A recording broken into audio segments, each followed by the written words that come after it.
आज आप हज़ारीबाग में आई हैं।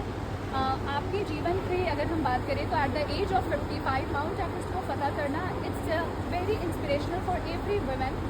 तो आपने क्यों सोचा कि माउंट एवरेस्ट 55 साल की उम्र में आपको जाना है, या फिर उस समय आपने इस मुकाम को हासिल किया?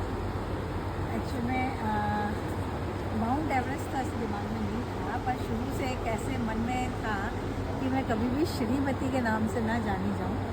तो मुझे जब भी इसके लिए मुझे कोई अपॉर्चुनिटी मिली है तो मैंने उसको खोई नहीं है।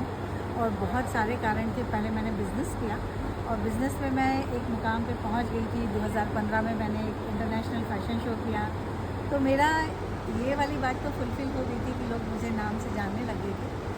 लेकिन फिर मुझे एक अपॉर्चुनिटी मिली और फिर मेरे मन में जब ये सपना आया तो उसके भी बहुत सारे कारण थे। पहला कारण तो मैं ये कहूँगी कि जब 50 साल पहले मेरे मम्मी पापा ने ये डिसाइड किया कि हमारा कोई भाई नहीं है, हम दो बहनें ही हैं, कि लड़कियां ही मेरा नाम रोशन करेंगी, तो मुझे ऐसा कुछ करके दिखाना था कि लोग ये समझे कि सिर्फ लड़के ही माँ बाप का नाम रोशन नहीं करते हैं, लड़कियां भी कर सकती हैं। एक कारण पहला यही था।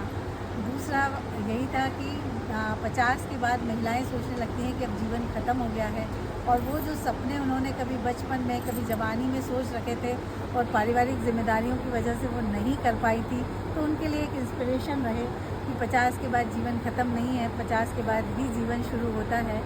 तो ऐसे कुछ कारण थे कि मैंने एक बड़ा चैलेंज अपने लिए लिया और उसको पूरा किया।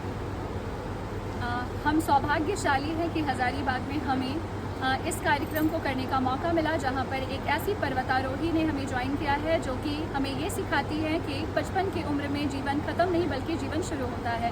हम फिर से मिलेंगे कुछ क्वेश्चंस के साथ थोड़ी देर बाद।